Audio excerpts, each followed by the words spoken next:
నమస్తే, welcome to 99 TV. Time to ask ఒక ప్రత్యేకమైన కార్యక్రమం. అంతర్జాతీయ అంశాలకు సంబంధించి జియోపొలిటికల్ అఫైర్స్లో ఏ రోజుకు ఆ రోజు చోటు చేసుకుంటున్న వివిధ డెవలప్మెంట్స్ మీద సీనియర్ జర్నలిస్ట్ సాయి కృష్ణతోటి ప్రత్యేక కార్యక్రమం. నమస్తే సాయి కృష్ణ గారు. నమస్తే అండి. ఈరోజు చూస్తే అంతర్జాతీయంగా ఇరాన్ మీద బ్రహ్మాండంగా యుద్ధం చేయడానికి, భీకర యుద్ధం చేయడానికి బయలుదేరింది యుఎస్ఎస్ గెరాల్డ్ ఆర్ఫోర్డ్.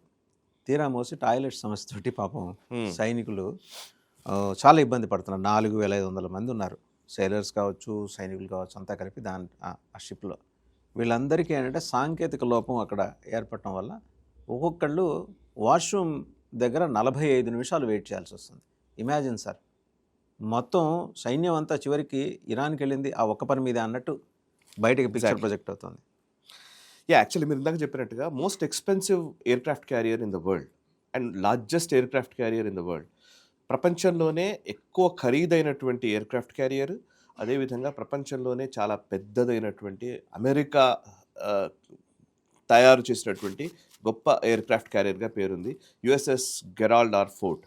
సో ఇది మీరు అన్నట్టుగా ఇందాక గల్ఫ్ రీజియన్లో దాన్ని డిప్లాయ్ చేశారు. ఇప్పుడు గత సంవత్సర కాలంగా, ఆల్మోస్ట్ సంవత్సరం అనలేదు, పోయిన సంవత్సరం జూన్లో స్టార్ట్ అయిందంటే దాని ప్రయాణము ఇప్పటి వరకు కూడా వాళ్ళు అసలు ఎక్కడా కూడా ఆగలేదు, కంటిన్యూస్గా ఓషన్లోనే తిరుగుతూ ఉన్నారు.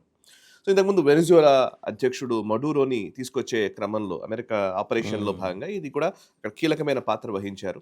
సో వెనిజులా నుంచి మెయిన్గా రెడ్ సీలో ఉన్నటువంటి హౌతీ రెబల్స్ వీళ్ళని కంట్రోల్ చేసే విషయంలో కావచ్చు, అక్కడి నుంచి ఇప్పుడు గల్ఫ్ రీజియన్లోకి వచ్చింది.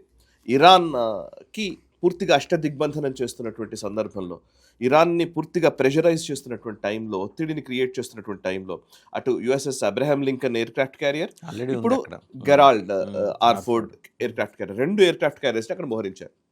మీరు ఇందాక అన్నట్టుగా చాలా గొప్పనైనటువంటి ఎన్నో హంగులు ఆర్భాటాలతో ఉన్నటువంటి ఎయిర్క్రాఫ్ట్ క్యారియర్లో చాలా చిన్న సమస్యతో, అంటే చిన్నదే కానీ చాలా పెను విపత్కరమైనటువంటి పరిస్థితిగా అది అక్కడ ఉన్నటువంటి సేలర్స్కి కనబడుతోంది.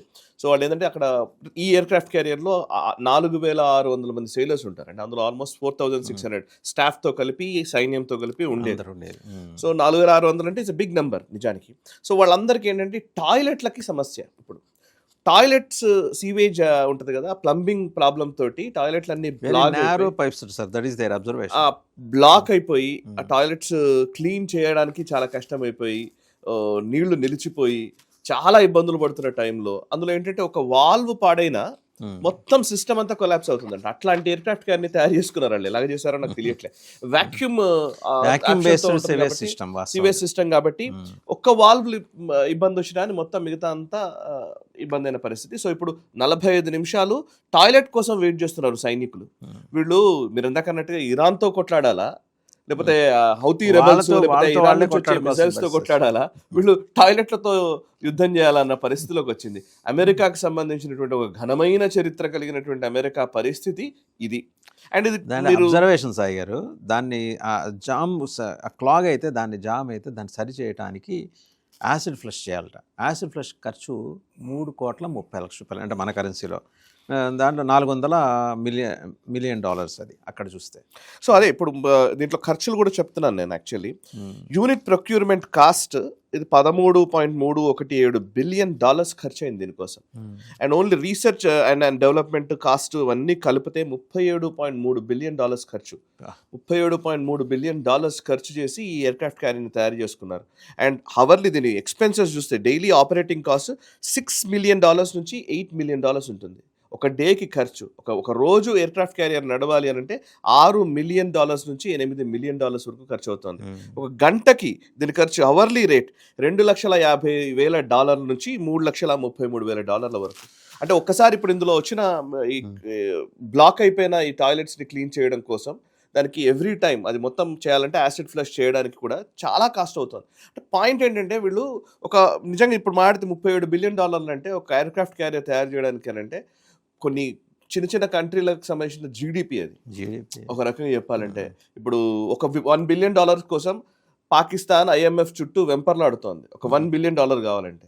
సో $1 బిలియన్ కోసం ఒక దేశం మొత్తం ఎదురు చూస్తుంది డబ్బుల కోసం, అడుక్కు తింటున్నటువంటి పరిస్థితి. అట్లాంటి దాంట్లో $33 బిలియన్ ఖర్చు పెట్టి చేసినటువంటి ఎయిర్ క్రాఫ్ట్ క్యారియర్ పరిస్థితి ఇది. అండ్ అమెరికాకు సంబంధించి వాళ్ళు ఇప్పుడు కాదు, అంటే బేసికలీ డిఫెన్స్ ఎక్స్పర్ట్స్ ఏం చెప్తున్నారంటే, యుఎస్ గతంలో అంటే మొదటి నుంచి సోవియట్ యూనియన్ తోటి ఆ కోల్డ్ వార్ టైంలో సోవియట్ యూనియన్ యుఎస్ ఈ రెండింటికి మధ్య ఒక కోల్డ్ వార్ నడుస్తున్న టైంలో ఇద్దరు కూడా అద్భుతమైన డిఫెన్స్ టెక్నాలజీని పెంచుకుంటూ వచ్చారు కానీ అప్డేషన్స్లో లోపాలు ఉన్నాయి. అండ్ వాళ్ళది ఏంటంటే వాళ్ళది మోస్ట్ ఎక్స్పెన్సివ్ మోడల్స్ అవి. ఇప్పుడు మీరు అబ్జర్వ్ చేస్తే ఇజ్రాయెల్ ఐరన్ డోమ్ టెక్నాలజీ ఉంటుంది, వాళ్ళది ఎయిర్ డిఫెన్స్ సిస్టమ్ అంతా కూడా ఐరన్ డోమ్ టెక్నాలజీ ఉంటుంది. అంటే ఎదుటి దేశం నుంచి ఏదైనా మిజైల్ అటాక్స్ జరిగినా ఈ ఐరన్ డోమ్ ఆపేస్తుంది, వాళ్ళని డిఫెన్స్ చేస్తుంది. కానీ ఐరన్ డోమ్ కాస్ట్ చాలా ఎక్కువ. ఫర్ ఎగ్జాంపుల్ ఒక డ్రోన్స్ తోటి అటాక్ వచ్చింది ఇప్పుడు కొత్త వార్ఫేర్ లో, డ్రోన్స్ తో అటాక్ చాలా తక్కువ డబ్బులతోటి ఎక్కువ విధ్వంసం క్రియేట్ చేసేటువంటి టెక్నాలజీ వచ్చిన తర్వాత డిఫెన్స్ చేసుకోవడానికి, అంటే ఒక చిన్న డ్రోన్ తోటి వాడు దాడి చేస్తాడు, ఆ డ్రోన్ కొట్టడం కోసం దాన్ని డిఫెన్సివ్ టెక్నాలజీ చాలా ఎక్కువ కాస్ట్. అవును. సో ఇప్పుడు ఏమైపోతుందంటే ఈ డిఫెన్స్ టెక్నాలజీ కానీ మనం పెట్టే ఖర్చు కానీ, ఇప్పుడు మీరు అబ్జర్వ్ చేసిన దాకా చెప్తున్నాను కదా, ఒక రోజుకి $1,000 కోట్ల డబ్బులు ఖర్చు అవుతూ ఉంటాయి. ఏంటి లాభం అంటే దీనివల్ల సింగిల్ ఫ్లష్ కి వాళ్ళకి అవుతున్న ఖర్చు $3,30,00,000 $3 కోట్ల సింగిల్ ఫ్లష్. ఇప్పటికి 2025 నుంచి ఇప్పటి వరకు 10 సార్లు చేశారట. అర్థం చేసుకోండి సార్, 10 సార్లు ఆల్రెడీ ఈ యాసిడ్ ఫ్లషింగ్ టెక్నాలజీ తోటి యూజ్ చేశారు.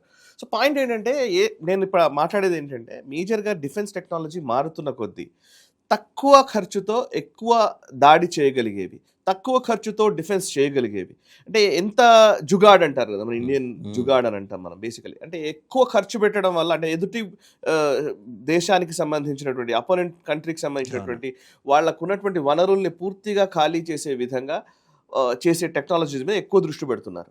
ఇప్పుడు స్వామ్ ఆఫ్ డ్రోన్స్, ఇప్పుడు మొన్న ఉక్రెయిన్ రష్యా మీద చేసినటువంటి దాడి జస్ట్ ఒక ట్రక్ లో తీసుకెళ్లి ఒక దగ్గర పెట్టుకున్నారు, ఎయిర్ బేస్ మీద దాడి కొట్టేశారు.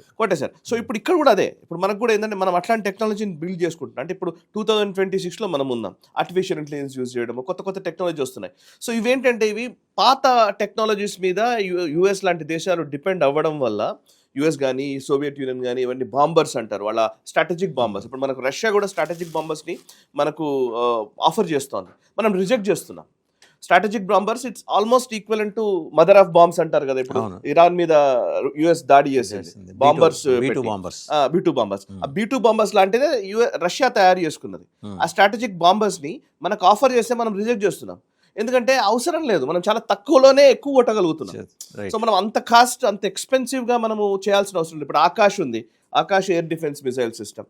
సో ఇప్పుడు S-400 ఏమో చాలా కాస్ట్, S-400తో పోల్చుకుంటే ఆకాష్ చాలా తక్కువ ఖర్చుతో అవుతుంది. ఇంకా మిగతా టెక్నాలజీస్ కూడా వచ్చాయి. అంటే రాబోయే రోజుల్లో టెక్నాలజీ నువ్వు ఎంత ఎక్స్పెన్సివ్గా తయారు చేసావు, ఎంత గొప్పగా, ఎంత భారీగా ఉంది కాదు, ఎంత తక్కువలో ఎంత ఈజీగా చేయగలుగుతున్నావు అన్నది లెక్క.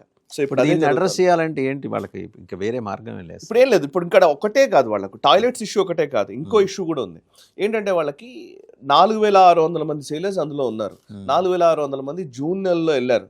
మినిమం 3 నెలలకు 4 నెలలకు ఎక్కడో దగ్గర డాక్ అవడము, షెఫ్లింగ్ జరుగుతూ ఉంటుంది, టీం మొత్తం ఒక మార్చడము, కొత్త టీం రావడము, ఇట్లాంటివి జరుగుతూ ఉంటాయి. బట్ ఇప్పుడు ఏంటంటే, ఇప్పుడు ఆ పర్టికులర్ ఇరాన్ కోసం అని చెప్పేసి డిప్లాయ్ అయినటువంటి ఈ గెరాల్డ్ R4లో ఉన్నటువంటి మనుషులందరూ కూడా వీళ్ళు జూన్ నెలలో పోయారంటే, వెనిజులా సముద్రంలో అన్ని నెలల పాటు సముద్రంలో ఉండడం అంటే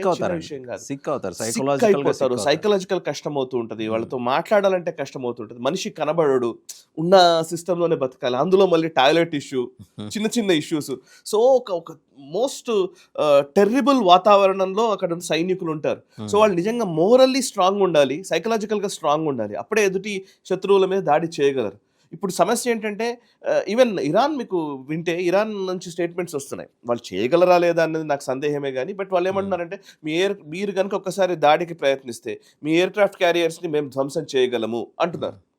సో వాళ్ళు ఎయిర్ క్రాఫ్ట్ క్యారియర్ని దాన్ని ధ్వంసం చేయగలరా అనేది ఐ డోంట్ థింక్ సో, నేను చేయలేకపోవచ్చు కానీ మానసికంగా సైకలాజికల్గా ఇబ్బంది పెడుతున్న పరిస్థితులు ఉన్నాయి కదా.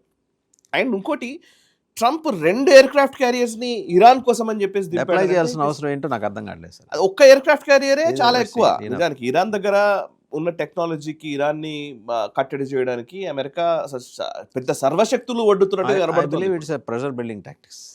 సర్వశక్తులు ఒడ్డి అక్కడ ఇరాన్ ఏదో కంట్రోల్ చేయాలని ప్రయత్నం చేస్తున్నారు కానీ ఇన్ని శక్తుల్ని ఒడ్డాల్సిన అవసరం లేదు. ఇరాన్కి సంబంధించినంత వరకు ఇరాన్ ఆలోచనలు, ఇరాన్కి ఉన్న టెక్నాలజీ, ఇరాన్కి ఉన్నటువంటి ఇజ్రాయెల్ చాలా సింపుల్గా వాళ్ళ ఎయిర్ బేసెస్ని వాటిని పెట్టి ధ్వంసం చేయగలిగింది. అమెరికా వచ్చేసి B2 బాంబర్స్ వేసేసి ఉట్టిగానే ఆ న్యూక్లియర్ వెపన్స్ జనరల్స్ లేపేసి వెళ్ళిపోయింది.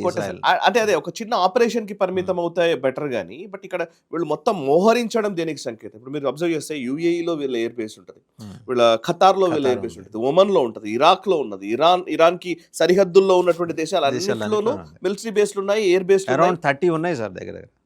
సో చుట్టుముట్టారు, ఆల్మోస్ట్ ఇరాన్ని చుట్టుముట్టేశారు. ఎందుకు ఇంత ప్రెషర్ బిల్డ్ చేస్తున్నారు? జస్ట్ ప్రెషర్ బిల్డింగ్ టాక్టిక్సే అయితే కనుక, ఓన్లీ ఒత్తిడిని పెంచే వ్యూహం అయితే కనుక ఇది అమెరికా సామర్థ్యాన్ని ఇంకా తగ్గించినట్టే. నువ్వు ఒక దేశం పైన ఇంతగా ఒత్తిడి పెంచే ప్రయత్నం ఎందుకు చేస్తున్నారు? ఇప్పుడు ఫర్ ఎగ్జాంపుల్ మొన్ననే వెనిజులాలో అధ్యక్షుడిని అట్లా వెళ్ళారు, అట్లా తీసుకొని వచ్చేసారు. చాలా సింపుల్గా ఒక ఆపరేషన్ జరిగిపోయింది. బట్ ఖమైనీనే తీయాలి అనుకుంటే వాళ్ళకి పెద్ద టైం పట్టదు. బట్ ఖమైనీని తీయాలని అనుకోవట్లేదు, నెంబర్ 1. నెంబర్ 2, ఖమైనీ ఉండాలనుకుంటున్నారు. ఎట్ ద సేమ్ టైం ఇరాన్ని కంట్రోల్ చేస్తున్నట్టుగా చూపించాలనుకుంటున్నారు. లేదు మిడిల్ ఈస్ట్ లేదా వెస్ట్ ఏషియాలో ఒక ప్రెషర్ని బిల్డ్ చేసే ప్రయత్నం చేస్తున్నారా? వీటన్నిటికీ మధ్య మనం ఇప్పుడు ఇందాక కన్ఫైన్ అయినటువంటి టాపిక్ USS గెరాల్డ్ ఆర్ ఫోర్డ్లో ఉన్నటువంటి పరిస్థితిని చూస్తే ఇట్ ఈస్ రియలీ అది చాలా, దాంట్లో ఉన్నవాటి చూస్తుంటే చాలా నవ్వొస్తోంది. అమెరికాకు సంబంధించినటువంటి సైన్యము టాయిలెట్ల కోసం బాధపడుతున్నటువంటి పరిస్థితిని చూస్తుంటే నిజంగా చెప్పాలంటే యుద్ధంలో ఉన్నవాడు ఎవడైనా కానీ ఒక రకంగా చెప్పాలని నవ్వుకుంటాడు. సో మనం ఇప్పుడు INS విక్రాంత్ తయారు చేసుకున్నాం. INS విక్రాంత్ మన ఎయిర్ క్రాఫ్ట్ క్యారియర్ ఉంది. సో అమెరికాకు ఇది మళ్ళీ పెద్ద చాలా సంవత్సరాల క్రితం తయారైంది కూడా కాదండి, 2017లో వచ్చింది, కమిషన్ చేశారు. సో USS గెరాల్డ్లో ఉన్నటువంటి పరిస్థితి ఇది ప్రపంచానికి అమెరికా వీక్నెసెస్ని చూపిస్తోంది, బలహీనతల్ని ప్రపంచానికి చూపిస్తోంది. అండ్ మొన్న మధ్యనే చైనా ఎయిర్ క్రాఫ్ట్ క్యారియర్ని కూడా ధ్వంసం చేయగలిగే క్యాపబిలిటీస్ ఉన్నటువంటి బాంబర్స్ని తయారు చేసుకుంది చైనా అని చెప్తున్నారు వాళ్ళు. నమ్మచ్చా సార్?